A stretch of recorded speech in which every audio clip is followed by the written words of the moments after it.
Social മീഡിയയിൽ കണ്ട ഒരു കുറിപ്പ് പ്രേക്ഷകരുമായി പങ്കുവെക്കുകയാണ്. ആരെഴുതിയതാണെന്ന് എനിക്കറിയില്ല, ഫോർവേഡ് മെസ്സേജാണ്. ആ കുറിപ്പിൽ പറയുന്നത്, എൻ്റെ ബാഗിൽ സിബ് പൊട്ടിപ്പോയത് മാറ്റിയിടാനാണ് ഞാൻ കൊല്ലത്തേക്ക് പോകുന്ന വഴി ഇദ്ദേഹത്തിൻ്റെ അടുത്തേക്ക് പോയത്. 10 മിനിറ്റ് എടുക്കും, വെയിറ്റ് പണ്ണുങ്കോ അമ്മ എന്ന് തമിഴ് കലർന്ന മലയാളത്തിൽ എന്നോട് ഭവ്യതയോട് പറഞ്ഞു. ബാഗ് നന്നാക്കാൻ കാത്തു നിൽക്കുന്നതിനിടയിൽ വെറുതെ വിശേഷമൊക്കെ തിരക്കി. പേര് പരാശക്തി, നാട് അടിമാലി, ഇടുക്കി. ഇലക്ട്രിസിറ്റി ബോർഡിൽ ആയിരുന്നു ജോലി. റിട്ടയർഡായി. BSc ഡിപ്ലോമ കഴിഞ്ഞതാണ്.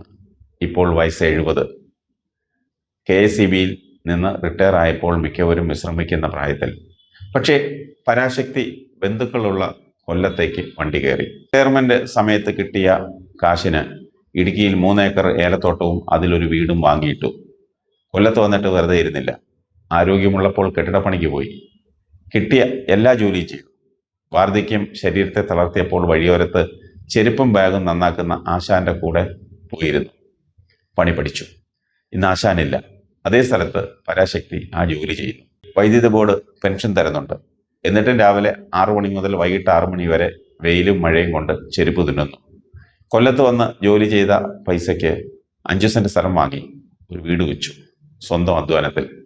5 വർഷം മുൻപ് ഭാര്യ മരിച്ചു. മകൾ BSc നഴ്സിംഗ് കഴിഞ്ഞ് പോണ്ടിച്ചേരിയിൽ ജോലിക്ക് കയറി. ഇപ്പോൾ കൊല്ലത്തെ വീട് വാടകയ്ക്ക് കൊടുത്തിരിക്കുന്നു. ഇടുക്കിയിലെ ഏലത്തോട്ടം പാട്ടത്തിന് കൊടുത്തേക്കുന്നു.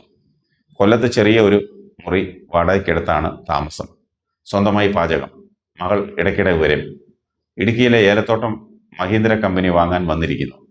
പറഞ്ഞ വില കിട്ടിയാലേ കൊടുക്കുമെന്ന ഉറച്ച നിലപാട്. പെൻഷനുണ്ട്, എന്നിട്ടും ജോലി ചെയ്യുന്നു. കാരണം അയാൾക്കറിയാം വിശ്രമം ശരീരത്തിനാണ്, മനസ്സിനല്ലെന്ന്. 3 ഏക്കർ ഏലത്തോട്ടത്തിൻ്റെ ഉടമയാണ്. പറഞ്ഞു വന്നാൽ ചെറിയൊരു കോടീശ്വരൻ. എന്നിട്ടും തെരുവിലിരുന്ന് ചെരുപ്പ് തിന്നുന്നു. കാരണം അയാൾക്കറിയാം അന്തസ്സ് ഇടുന്ന കുപ്പായത്തിലല്ല, അധ്വാനത്തിലാണെന്ന്. മകൾ നേഴ്സാണ്. എന്നിട്ടും മകൾക്ക് ഭാരമാകുന്നില്ല. കാരണം അയാൾക്കറിയാം മക്കൾ നമ്മുടെ സ്വത്തല്ല, നമ്മുടെ സ്നേഹമാണെന്ന്. അവരെ വിൽക്കാനുള്ളതല്ല. ഭാര്യ പോയിട്ട് 5 വർഷമായി. എന്നിട്ടും തളർന്നില്ല. കാരണം അയാൾക്കറിയാം ഒറ്റയ്ക്കായാലും നട്ടല് നിവർന്നേ നിൽക്കാവുന്നു. എല്ലാം ഉണ്ടായിട്ടും ഇന്നും 6 മണി മുതൽ വൈകിട്ട് 6 മണി വരെ പണിയെടുക്കുന്നു. കാരണം അയാൾക്കറിയാം വിയർക്കുന്നത് നിർത്തുന്ന അന്ന് മരിക്കുന്നത് തുടങ്ങുമെന്ന്. നമ്മളിൽ പലരും 25 വയസ്സിൽ പറയുന്നു ജീവിതം മടുത്തു എന്ന്. 30 വയസ്സിലും പറയുന്നു പറ്റിയ അവസരമില്ലെന്ന്. 40 വയസ്സിലും പറയുന്നു ഇനി സമയമില്ലെന്ന്. 50 വയസ്സിൽ പറയുന്നു ഇനി വയ്യെന്ന്. വാർദ്ധക്യം ഒരസുഖമല്ല, ഒഴിവ് കഴിവാണ് അസുഖം. ഇങ്ങനത്തെ മനുഷ്യരാണ് നമ്മുടെ നാടിൻ്റെ നട്ടെല്ല്. ഇവരെ പോലുള്ളവരാണ് ഈ ലോകത്തെ മനോഹരമാക്കുന്നത്. പ്രായം തളർത്താത്ത പോരാളി. ഇവരുടെ കഥയാണ് പാഠപുസ്തകത്തിൽ വരേണ്ടത്. പരാശക്തിക്ക് ഒരു ബിഗ് സല്യൂട്ട്.